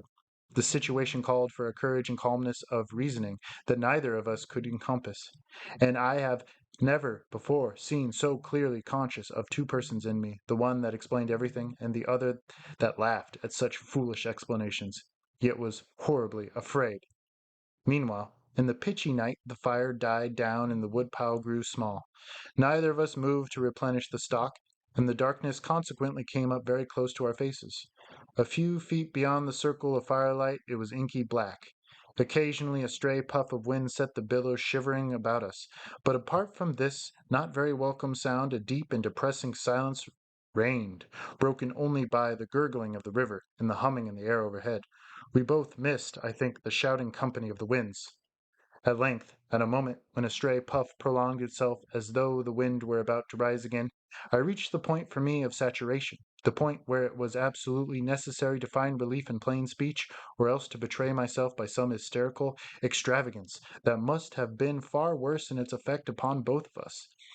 I kicked the fire into a blaze and turned to my companion abruptly. He looked up with a start. I can't disguise it any longer, I said. I don't like this place and the darkness and the noises and the awful feelings I get. There's something here that beats me utterly. I'm in a blue funk, and that's the plain truth. If the other shore was different, I swear I'd be inclined to swim for it. The Swede's face turned very white beneath the deep tan of sun and wind. He stared straight at me and answered quietly, but his voice betrayed huge excitement by its unnatural calmness. For the moment, at any rate, he was the strong man of the two. He was more phlegmatic, for one thing. It's not a physical condition we could escape from by running away, he replied in the tone of a doctor diagnosing some grave disease. We must sit tight and wait. There are forces close here that could kill a herd of elephants in a second, as easily as you or I could squash a fly. Our only chance is to keep perfectly still. Our insignificance perhaps may save us. I put a dozen questions into my expression of face, but found no words. It was precisely like listening to an accurate description of a disease whose symptoms had puzzled me. I mean that so far, although aware of our disturbing presence, they have not found us, not located us, as the Americans say, he went on. They're blundering about like men hunting for a leak of gas. The paddle and canoe and provisions prove that. I think they feel us, but cannot actually see us. We must keep our minds quiet. It's our minds they feel. We must control our thoughts, or it's all up with us. Death, you mean? I stammered, icy with the horror of his suggestion. Worse, by far, he said. Death, according to one's belief, means either annihilation or release from the limitations of the senses, but it involves no change of character. You don't suddenly alter just because the body's gone, but this means a radical alteration, a complete change, a horrible loss of oneself by substitution, far worse than death, and not even annihilation.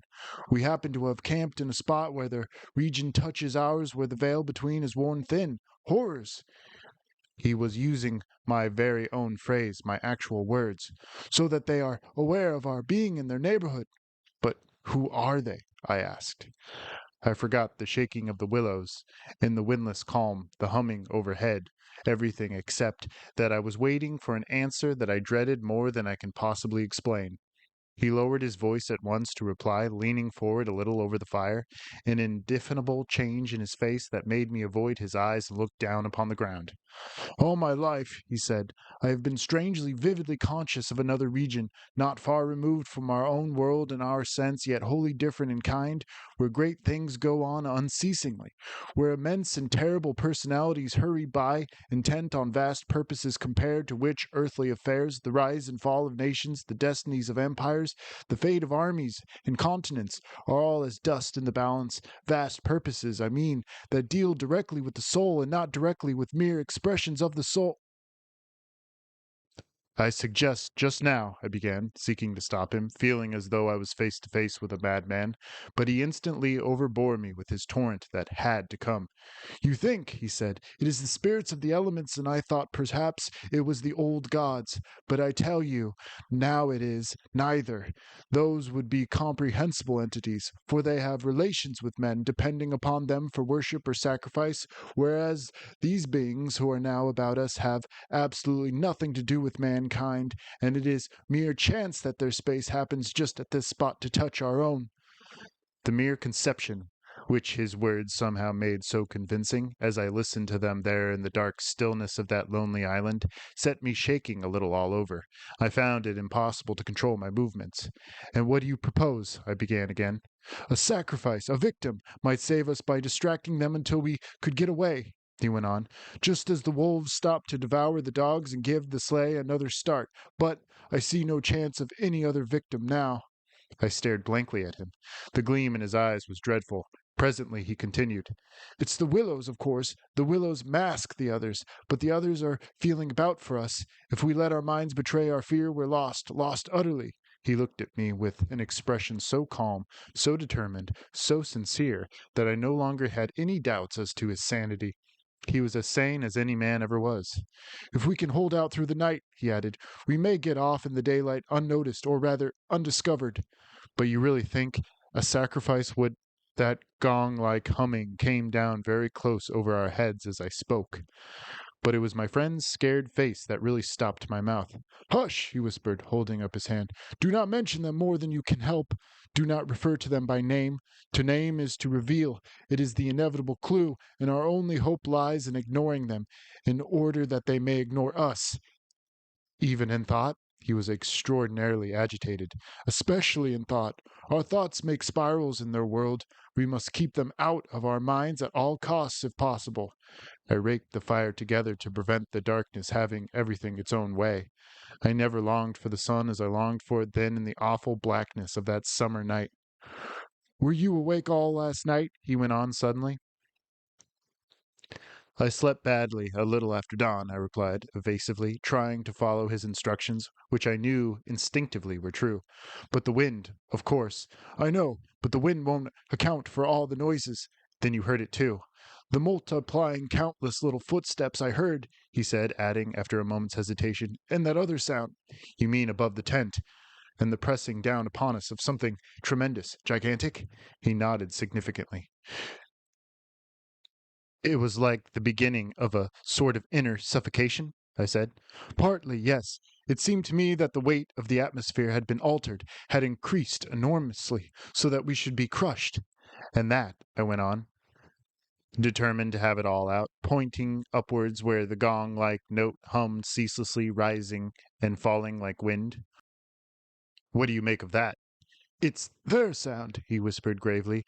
"It's the sound of their world, the humming in their region.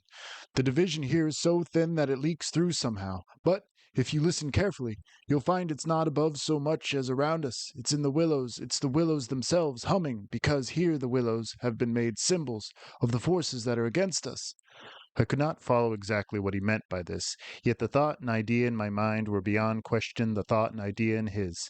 I realized what he realized, only with less power of analysis than his. It was on the tip of my tongue to tell him at last about my hallucination of the ascending figures in the moving bushes. when he suddenly thrust his face against close into mine across the firelight and began to speak in a very earnest whisper. He amazed me by his calmness and pluck, his apparent control of the situation. This man I had for years deemed unimaginative, stolid. "Now listen," he said. "The only thing for us to do is to go on as though nothing had happened, follow our usual habits, go to bed and so forth, pretend we feel nothing and notice nothing. It is a question wholly of the mind, and the less we think about them, the better our chance of escape. Above all, don't think, for what you think happens." "All right," I managed to reply, simply breathless with his words and the strangeness of it all. "All right, I'll try. But tell me one thing more first. Tell me what you make of those hollows in the ground all about us, those sand tunnels." "No," he cried, forgetting to whisper in his excitement. "I dare not, simply dare not, put the thought into words. If you have not guessed, I am glad. Don't try to. They have put it into my mind. Try your hardest to prevent their putting it into yours." He sank his voice again to a whisper before he finished. I did not press him to explain. There was already just about as much horror in me as I could hold. The conversation came to an end, and we smoked our pipes busily in silence. Then something happened, something unimportant apparently, as the way and when the nerves are in a very great state of tension, and this small thing for a brief space gave me an entirely different point of view. I chanced to look down at my sand shoe, the sort we used for the canoe, and suddenly, to do with the hole at the toe, suddenly recalled to me the London shop where I had bought them, the difficulty the man had of fitting me, and other details of the uninteresting but practical operation. At once, in its train, followed a wholesome view of the modern skeptical world I was accustomed to move in at home. I thought of roast beef and ale, motor cars, policemen, brass bands, and a dozen other things that proclaimed the soul of ordinariness or utility. The effect was immediate and astonishing even to myself. Psychologically, I suppose it was simply a sudden and violent reaction, after the strain of living in an atmosphere of things that to the normal consciousness must seem impossible and incredible. But whatever the cause, it momentarily lifted the spell from my heart, and left me for the short space of a minute feeling free and utterly unafraid. I looked up at my friend opposite. "You damned old pagan!" I cried, laughing aloud in his face. "You imaginative idiot! You superstitious idolater! You—" I stopped in the middle, seized anew by the old horror. I tried to smother the sound of my voice as something sacrilegious. The Swede, of course, heard it too, that strange cry overhead in the darkness, and that sudden drop in the air as though something had come nearer. He had turned ashen white under the tan. He stood bolt upright in front of the fire, stiff as a rod, staring at me. "After that," he said in a sort of helpless, frantic way, "we must go. We can't stay now. We must strike camp this very instant and go on, down the river." He was talking, I saw, quite wildly, his words dictated by abject terror, the terror he had resisted so long, but which had caught him at last. "In the dark?" I exclaimed, shaking with fear after my hysterical outburst, but still realizing our position better than he did.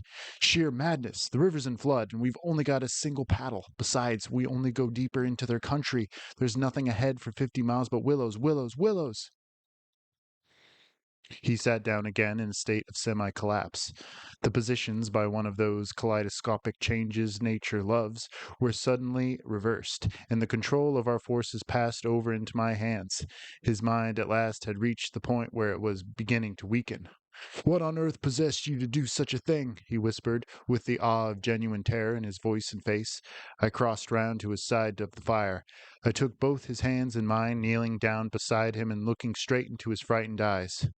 "We'll make one more blaze," I said firmly, "and then turn in for the night. At sunrise we'll be off full speed for Corman. Now, pull yourself together a bit, and remember your own advice about not thinking fear." He said no more, and I saw that he would agree and obey. In some measure, too, it was a sort of relief to get up and make an excursion into the darkness for more wood. We kept close together, almost touching, groping among the bushes and along the bank. The humming overhead never ceased, but seemed to me to grow louder as we increased our distance from the fire. It was shivery work. We were grubbing away in the middle of a thickish clump of willows where some driftwood from a former flood had caught high among the branches, when my body was seized in a grip that made me half drop upon the sand. It was the Swede. He had fallen against me, and was clutching me for support. I heard his breath coming and going in short gasps. "Look, by my soul," he whispered, and for the first time in my experience I knew what it was to hear tears of terror in a human voice. He was pointing to the fire, some 50 feet away. I followed the direction of his finger, and I swear my heart missed a beat. There, in front of the dim glow, something was moving. I saw it through a veil that hung before my eyes like the gauze drop curtain used at the back of a theater, hazily at little. It was neither a human figure nor an animal. To me, it gave the strange impression of being as large as several animals grouped together, like horses, 2 or 3 moving slowly. The Swede, too, got a similar result, though expressing it differently, for he thought it was shaped and seized like a clump of willow bushes, rounded at the top and moving all over upon its surface. "Whirling upon itself in smoke," he said afterwards. "I watched it settle downwards through the bushes," he sobbed at me. "Look, by God, it's coming this way. Oh, oh!" He gave a kind of whistling cry. "They've found us!" I gave one terrified glance, which just enabled me to see that the shadowy form was swinging towards us through the bushes, and then I collapsed backwards with a crash into the branches. These failed, of course, to support my weight, so that with the Swede on the top of me we fell in a struggling heap upon the sand. I really hardly knew what was happening. I was conscious only of a sort of enveloping sensation of icy fear that plucked the nerves out of their fleshy covering, twisted them this way and that, and replaced them quivering. My eyes were tightly shut. Something in my throat choked me, a feeling that my consciousness was expanding, extending out into space, swiftly gave way to another feeling that I was losing it altogether and about to die. An acute spasm of pain passed through me, and I was aware that the Swede had hold of me in such a way that he had hurt me abominably. It was the way he caught at me in falling. But it was this pain, he declared afterwards, that saved me. It caused me to forget them and think of something else at the very instant when they were about to find me. It concealed my mind from them at the moment of discovery, yet just in time to evade their terrible seizing of me. He himself, he says, actually swooned at the same moment, and that was what saved him. I only know that at a later time, how long or short is impossible to say, I found myself scrambling up and out of the slippery network of willow branches, and saw my companion standing in front of me holding out a hand to assist me. I stared at him in a dazed way, rubbing the arm he had twisted for me. Nothing came to me to say, somehow. "I lost consciousness for a moment or two," I heard him say. "That's what saved me. It made me stop thinking about them." "You nearly broke my arm in two," I said, uttering my own connected thought at the moment. A numbness came over me. "That's what saved you," he replied. "Between us, we've managed to set them off on a false track somewhere. The humming has ceased. It's gone, for the moment at any rate." A wave of hysterical laughter seized me again, and this time spread to my friend too. Great healing gusts of shaking laughter that brought in a tremendous sense of relief in their train. We made our way back to the fire and put the wood on so that it blazed at once. Then we saw that the tent had fallen over and lay in a tangled heap upon the ground. We picked it up, and during the process tripped more than once and caught our feet in sand. "It's those sand funnels," exclaimed the Swede, when the tent was up again and the firelight lit up the ground for several yards about us. "And look at the size of them!" All around the tent and about the fireplace where we had seen the moving shadows there were deep funnel-shaped hollows in the sand, exactly similar to the ones we had already found over the island, only far bigger and deeper, beautifully formed, and wide enough in some instances to admit the whole of my foot and leg. Neither of us said a word. We both knew that sleep was the safest thing we could do, and to bed we went accordingly without further delay, having first thrown sand on the fire and taken the provision sack and the paddle inside the tent with us. The canoe, too, we propped in such a way at the end of the tent that our feet touched it, and the least motion would disturb and wake us. In case of emergency, too, we again went to bed in our clothes, ready for a sudden start. 5. It was my firm intention to lie awake all night and watch, but the exhaustion of nerves and body decreed otherwise, and sleep after a while came over me with a welcome blanket of oblivion. The fact that my companion also slept quickened its approach. At first he fidgeted and constantly sat up, asking me if I heard this or heard that. He tossed about on his cork mattress and said the tent was moving and the river had risen over the point of the island. But each time I went out to look, I returned with the report that all was well, and finally he grew calmer and lay still. Then at length his breathing became regular, and I heard unmistakable sounds of snoring, the first and only time in my life when snoring has been a welcome and calming influence. This, I remember, was the last thought in my mind before dozing off. A difficulty in breathing woke me, and I found the blanket over my face. But something else besides the blanket was pressing upon me, and my first thought was that my companion had rolled off his mattress onto my own in his sleep. I called him and sat up, and at the same moment it came to me that the tent was surrounded. The sound of multitudinous soft pattering was again audible outside, filling the night with horror.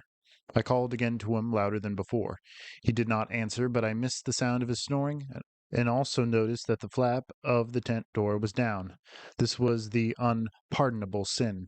I crawled out in the darkness to hook it back securely, and it was then for the first time I realized positively that the Swede was not there. He had gone. I dashed out in a mad run, seized by a dreadful agitation, and the moment I was out I plunged into a sort of torrent of humming that surrounded me completely, and came out of every quarter of the heavens at once. It was that same familiar humming. Gone mad. A swarm of great invisible bees might have been about me in the air. The sound seemed to thicken the very atmosphere, and I felt that my lungs worked with difficulty. But my friend was in danger, and I could not hesitate. The dawn was just about to break, and a faint whitish light spread upwards over the clouds from a thin strip of clear horizon. No wind stirred. I could just make out the bushes and river beyond, and the pale sandy patches. In my excitement I ran frantically to and fro about the island, calling him by name, shouting at the top of my voice the first words that came into my head. But the willows smothered my voice, and the humming muffled it, so that the sound only travelled a few feet round me. I plunged among the bushes, tripping headlong, tumbling over roots and scraping my face as I tore this way and that among the preventing branches. Then, quite unexpectedly, I came out upon the island's point and saw a dark figure outlined between the water and the sky. It was the Swede, and already he had 1 foot in the river. A moment more and he would have taken the plunge. I threw myself upon him, flinging my arms about his waist and dragging him shorewards with all my strength. Of course he struggled furiously, making a noise all the time just like that cursed humming, and using the most outlandish phrases in his anger about going inside to them, and taking the way of the water and the wind, and God only knows what more besides, that I tried in vain to recall afterwards, but which turned me sick with horror and amazement as I listened. But in the end I managed to get him into the incomparable safety of the tent, and flung him, breathless and cursing, upon the mattress, where I held him until the fit had passed. I think the suddenness with which it all went, and he grew calm, coinciding as it did with the equally abrupt cessation of the humming and pattering outside. I think this was almost the strangest part of the whole business, perhaps, for he just opened his eyes and turned his tired face up to me so that the dawn threw a pale light upon it through the doorway, and said, for all the world just like a frightened child, "My life, old man, it's my life I owe you. But it's all over now anyway. They found a victim in our place." Then he dropped back upon his blankets and went to sleep literally, under my eyes. He simply collapsed and began to snore again as healthily as though nothing had happened and he had never tried to offer his own life as a sacrifice by drowning. And when the sunlight woke him 3 hours later, hours of ceaseless vigil for me, it became so clear to me that he remembered absolutely nothing of what he had attempted to do, and I deemed it wise to hold my place and ask no dangerous questions. He woke naturally and easily, as I have said, when the sun was already high in a windless, hot sky, and he at once got up and set about the preparation of the fire for breakfast. I followed him anxiously at bathing, but he did not attempt to plunge in, merely dipping his head and making some remark about the extra coldness of the water. "River's falling at last," he said. "I'm glad of it." "The humming has stopped too," I said. He looked at me quietly with his normal expression. Evidently he remembered everything except his own attempt at suicide. "Everything is stopped," he said, "because—" He hesitated, but I knew some reference to that remark he had made just before he fainted was in his mind, and I was determined to know it. "Because they've found another victim?" I said, forcing a little laugh. "Exactly," he answered. "Exactly. I feel as positive of it as though I feel quite safe again, I mean," he finished. He began to look curiously about him. The sunlight lay in hot patches on the sand. There was no wind. The willows were motionless. He slowly rose to his feet. "Come," he said. "I think if we look, we shall find it." He started off on a run, and I followed him. He kept to the banks, poking with a stick among the sandy bays and caves and little backwaters, myself always close on his heels. "Ah!" he exclaimed patiently. "Ah!" The tone of his voice somehow brought back to me a vivid sense of the horror of the last 24 hours, and I hurried up to join him. He was pointing with a stick at a large black object that lay half in the water and half on the sand. It appeared to be caught by some twisted willow roots so that the river could not sweep it away. A few hours before, the spot must have been under water. "See," he said quietly, "the victim that made our escape possible." And when I peered across his shoulder, I saw that his stick rested on the body of a man. He turned it over. It was the corpse of a peasant, and the face was hidden in the sand. Clearly the man had been drowned but a few hours before, and his body must have been swept down upon our island somewhere about the hour of the dawn, at the very time the fit had passed. "We must give it a decent burial, you know." "I suppose so," I replied. I shuddered a little in spite of myself, for there was something about the appearance of that poor, drowned man that turned me cold. The Swede glanced up sharply at me, and began clambering down the bank. I followed him more leisurely. The current, I noticed, had torn away much of the clothing from the body, so that the neck and part of the chest lay bare. Halfway down the bank, my companion suddenly stopped and held up his hand in warning. But either my foot stopped, or I had gained too much momentum to bring myself quickly to a halt, for I bumped into him and sent him forward with a sort of leap to save himself. We tumbled together on to the hard sand so that our feet splashed into the water, and, before anything could be done, we had collided a little heavily against the corpse. The Swede uttered a sharp cry, and I sprang back as if I had been shot. At the moment we touched the body there arose from the surface the loud sound of humming, the sound of several hummings, which passed with a vast commotion as of winged things in the air about us and disappeared upwards into the sky, growing fainter and fainter till they finally ceased in the distance. It was exactly as though we had disturbed some living yet invisible creatures at work. My companion clutched me, and I think I clutched him, but before either of us had time properly to recover from the unexpected shock, we saw that a moment of the current was turning the corpse round so that it became released from the grip of the willow roots. A moment later it had turned completely over, the dead face uppermost, staring up at the sky. It lay on the edge of the main stream. In another moment it would be swept away.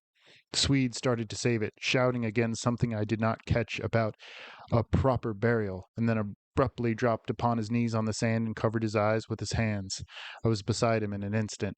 I saw what he had seen, for just as the body swung round to the current, the face and the exposed chest turned full towards us, and showed plainly how the skin and flesh were indented with small hollows, beautifully informed, and exactly similar in shape and kind to the sand funnels that we had found all over the island. "They're Mark," I heard my companion mutter under his breath. "They're awful Mark." And when I turned my eyes again from his ghostly face to the river, the current had done its work, and the body had been swept away into midstream and was already beyond our reach and almost out of sight, turning over and over on the waves like an otter.